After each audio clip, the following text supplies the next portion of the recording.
Selamat malam Bapak Ibu yang dikasihi Tuhan. Mari bersama-sama kita malam hari ini, sebelum kita memulai dan masuk di dalam pemberitaan kebenaran firman Tuhan, kita mau satukan hati kita untuk kita datang di hadapan Tuhan.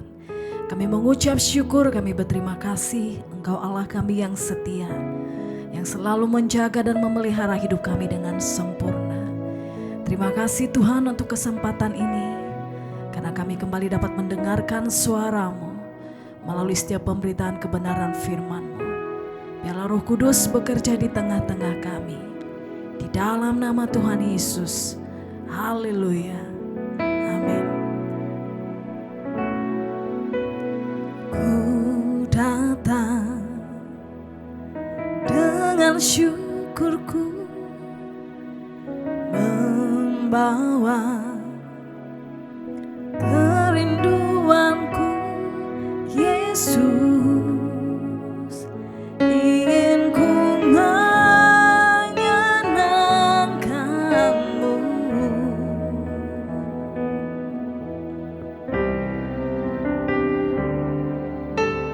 Karya-Mu indah bagiku, kasih yang menyelamatkanku, Yesus. Inilah persembahanku.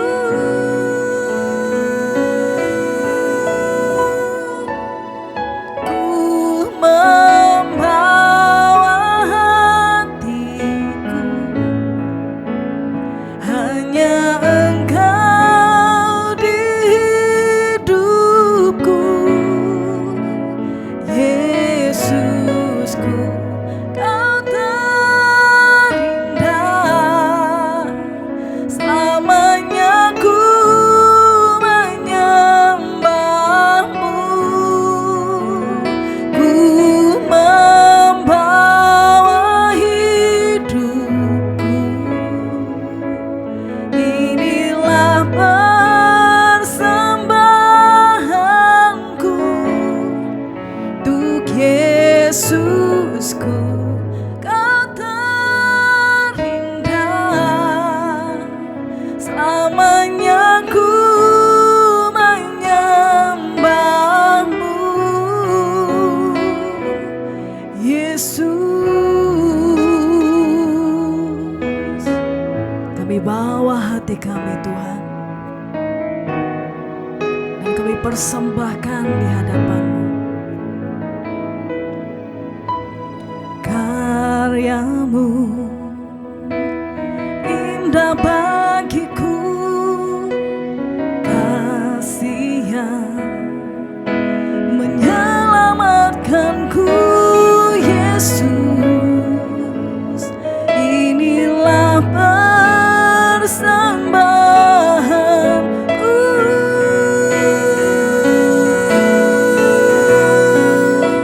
Ku membawa hatiku, hanya Engkau di hidupku, Yesus.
Terima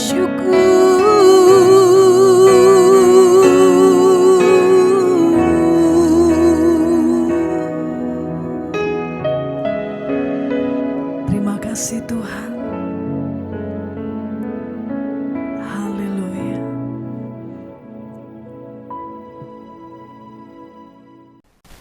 Selamat malam Bapak Ibu yang terkasih dalam Tuhan.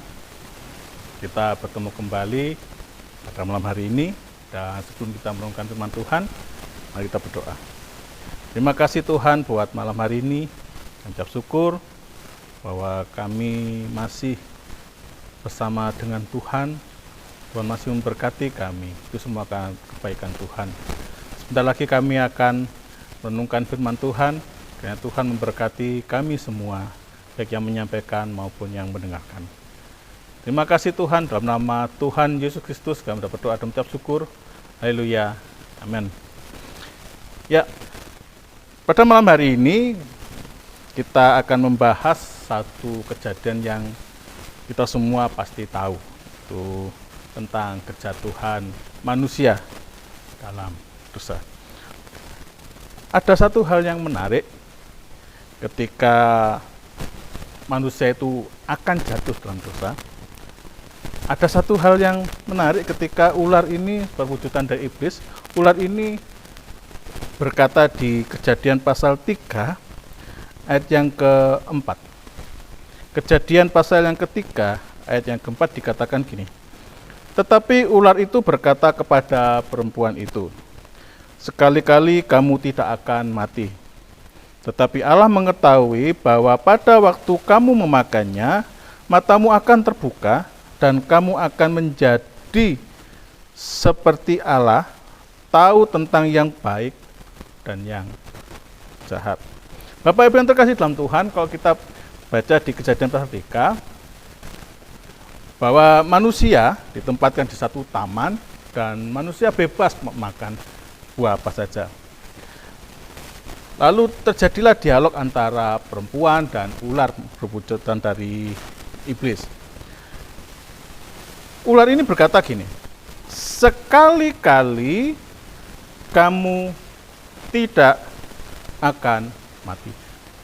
Tetapi Allah mengetahui. Jadi ular itu memutarbalikkan apa yang difirmankan oleh Allah. Allah berfirman bahwa kamu jangan meraba, kamu jangan menyentuh, memakan pohon pengetahuan baik dan jahat. Tapi ular membalikkan dan berkata sekali-kali. Jadi manusia ketika makan, ketika meraba, tidak akan mati. Itu ada versi ular. Tidak akan mati. Tetapi ada satu kebalikan. Tetapi Allah mengetahui bahwa pada waktu kamu memakannya, matamu akan terbuka. Jadi iblis menawarkan gini. Ketika manusia itu memakan buah ini, maka tidak akan mati. Dan matamu akan terbuka. Jadi ada selaput yang menutupi pandangan manusia. Apa itu? Dan kamu akan menjadi seperti Allah.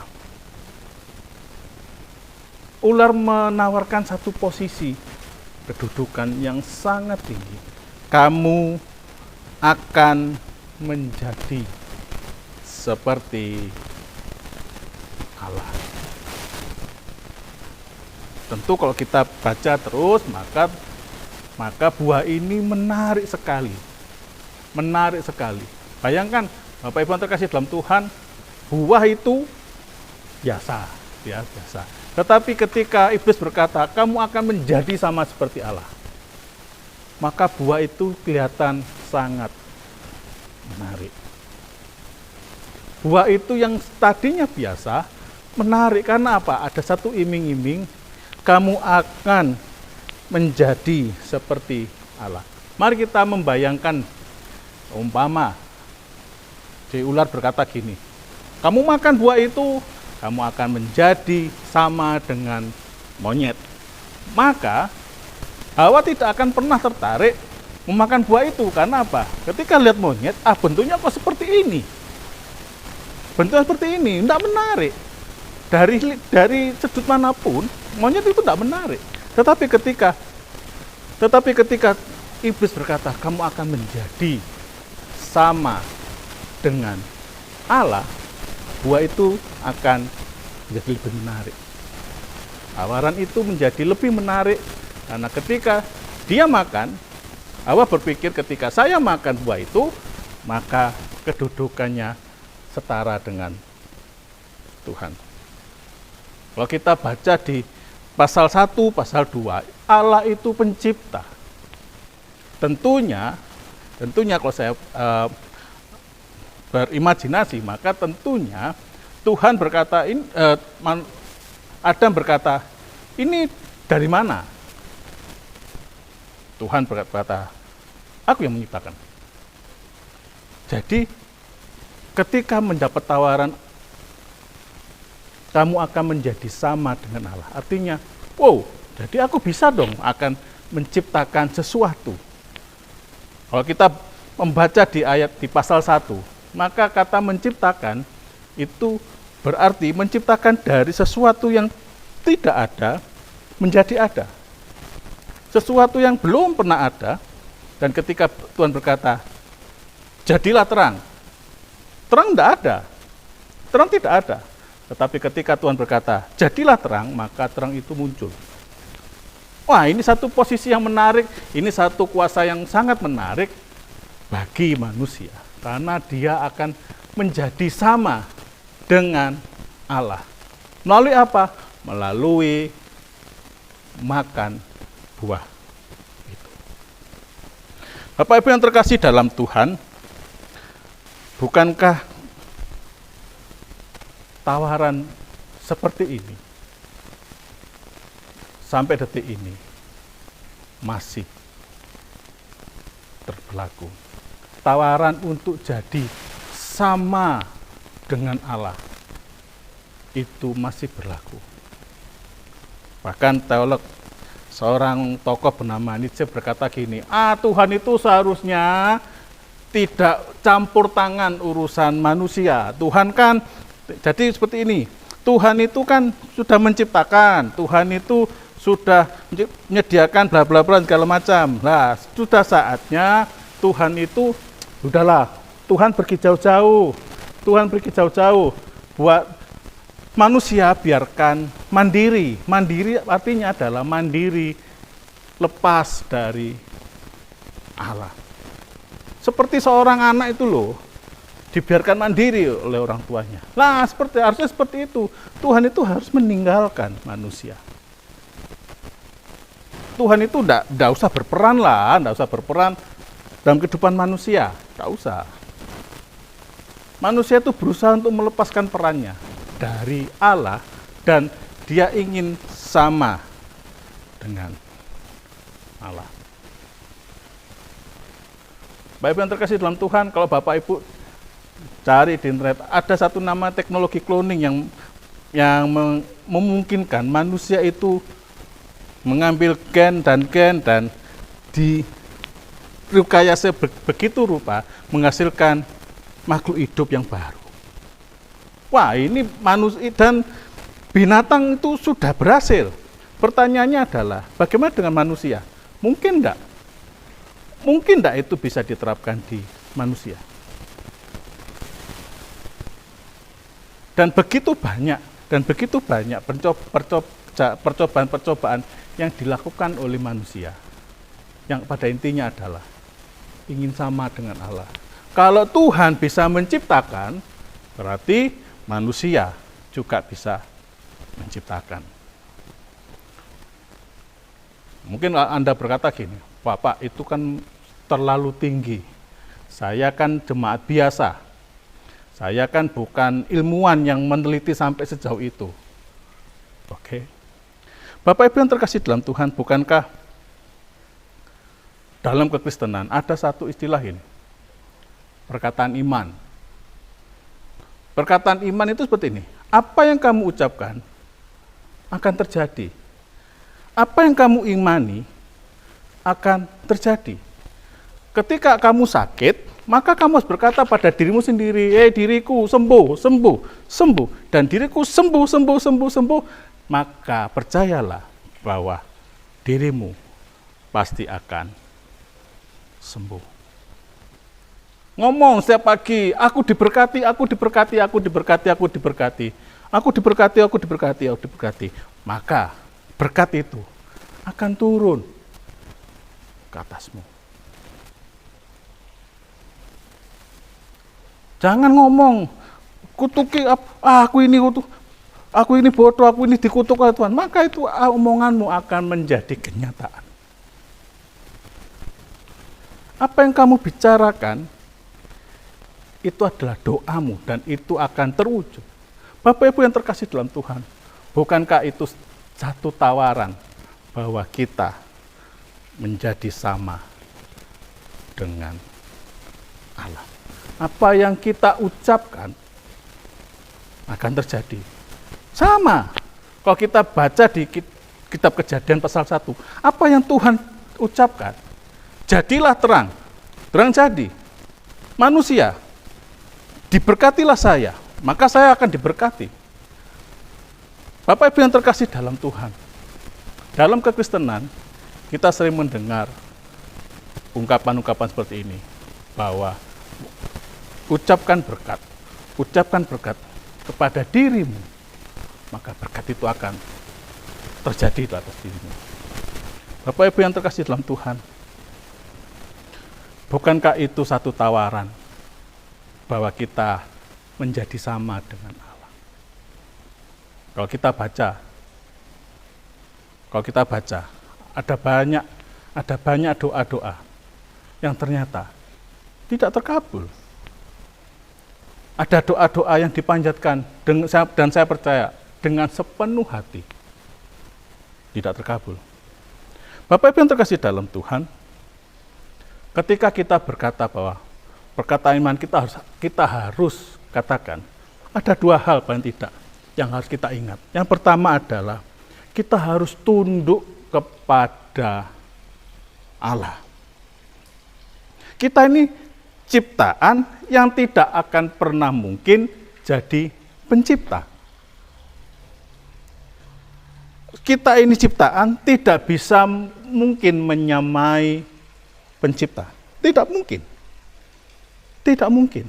Jadi ketika kita sadar bahwa saya adalah ciptaan Tuhan, Tuhan adalah pencipta saya, maka gini, saya harus tunduk kepada kehendak Tuhan. Kita harus tunduk kepada kehendak Tuhan.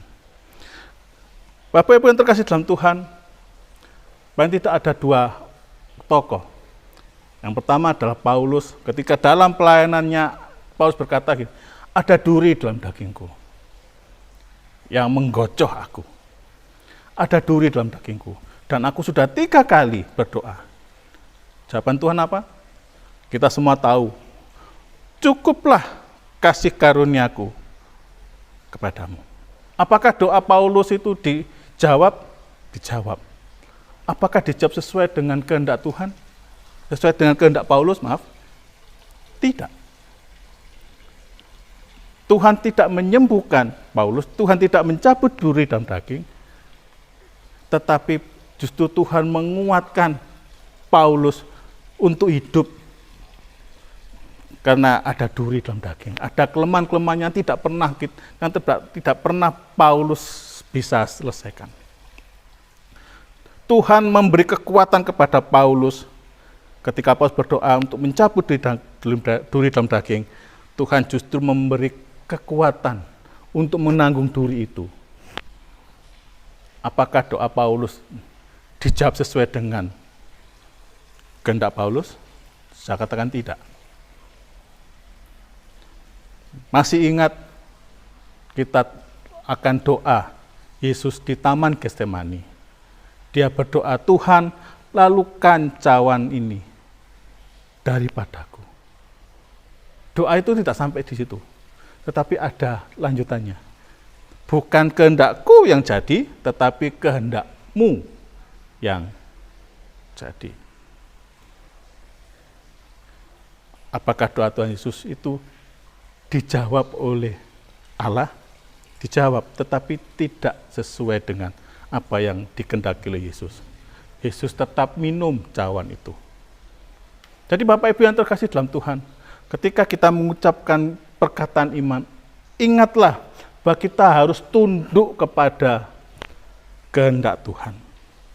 Kita harus tunduk kepada kehendak Tuhan. Jangan lupakan bahwa kita ini ciptaan dan kita harus tunduk kepada pencipta. Itu yang pertama. Yang kedua, seharusnya tidak hanya kita harus tunduk pada Tuhan, tetapi kita harus bersandar penuh kepada Tuhan. Bapak Ibu yang terkasih dalam Tuhan, ketika seseorang berkata, aku sembuh, aku sembuh, aku sembuh, aku sembuh. Bukan omongan itu yang menjadikan sembuh, tetapi karena kita bersandar kepada Tuhan. Karena kita bersandar kepada Tuhan. Jangan sampai apa yang kita omongkan, itu mengesampingkan satu pribadi, yaitu Tuhan.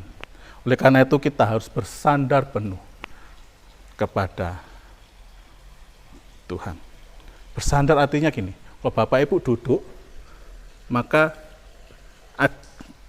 ada bagian tubuh tertentu yang kita itu bersandar ini. Meletakkan berat badan kita ke belakang. Bersandar itu artinya apapun yang kita gumulkan, kita serahkan kepada Tuhan. Ketika kita berkata, aku sembuh, tetapi Tuhan tidak berkata, kamu tidak sembuh. Kamu akan tetap sakit terus. Kita harus nurut. Kita harus bersandar kepada Tuhan. Ada satu ayat Alkitab dikatakan gini, diberkatilah orang yang mengandalkan Tuhan. Jadi Bapak Ibu yang terkasih dalam Tuhan, jangan sampai tawaran iblis yang menjadi sama dengan Tuhan itu masuk ke dalam iman kita, masuk dalam kepercayaan kita, tetapi tanamkan ke pemikiran ini bahwa saya adalah ciptaan, Tuhan adalah pencipta. Saya tidak mungkin menyamai pencipta. Saya tidak akan mungkin jadi seperti pencipta. Oleh karena itu, kita harus tunduk kepada pencipta kita. Apa yang menjadi kehendak Dia, kita harus tunduk. Kita boleh berdoa sesuai dengan pergumulan kita, sesuai dengan kebutuhan kita. Tetapi kita harus tunduk kepada kehendak Tuhan. Kita boleh beriman, apapun yang kita doakan, kita boleh imani dengan segenap hati. Tetapi jangan lupa, kita harus tunduk kepada kehendak Tuhan. Dan yang kedua adalah, kita harus tetap bersandar kepada Tuhan. Apapun yang kita alami, tidak lepas dari yang namanya kehendak Tuhan. Dan kehendak Tuhan itu baik bagi anak-anaknya. Sebagai bagian terakhir, saya mau ilustrasikan ini. Bapak Ibu yang terkasih dalam Tuhan, ketika seorang anak yang sudah beranjak besar, maka kadang-kadang kita akan berpikir, oh sudah waktunya kamu sekolah, sudah waktunya kamu belajar di satu tempat yang namanya sekolah. Bapak Ibu yang terkasih dalam Tuhan, ketika kita lihat proses belajar mengajar di sekolah, maka kadang-kadang anak itu merasa terbebani, harus mendapatkan nilai yang demikian, harus mengerjakan tugas A, B, C, D, E, F untuk mendapatkan satu nilai yang baik. Dan kadang-kadang sekolah itu memberatkan bagi anak. Tetapi kenapa orang tua itu tetap memilih, kamu harus sekolah? Karena kita berpikir, sekolah itu baik bagi dia. Jadi Bapak Ibu yang terkasih dalam Tuhan, hari ini kita belajar bahwa tawaran iblis untuk jadi sama dengan manusia itu masih berlaku. Oleh karena itu, mari kita tetap ingat, kita harus tetap tunduk kepada Tuhan dan bersandar penuh di hadapan Tuhan. Mari kita berdoa. Terima kasih Tuhan, pada malam hari ini kami ucap syukur bahwa kami ada sebagaimana kami ada. Tuhan, Kiranya kami terus bersandar penuh kepada Tuhan, dan kami akan tunduk atas kehendak Tuhan. Kami adalah ciptaan-Mu, tidak akan pernah mungkin menjadi pencipta yang sama dengan Tuhan. Oleh karena itu Tuhan, kami akan tunduk, kami akan bersandar di hadapan Tuhan. Terima kasih Tuhan, terima kasih. Dalam nama Tuhan Yesus Kristus, kami berdoa dan mengucap syukur. Haleluya. Amin. Selamat malam, Tuhan berkati.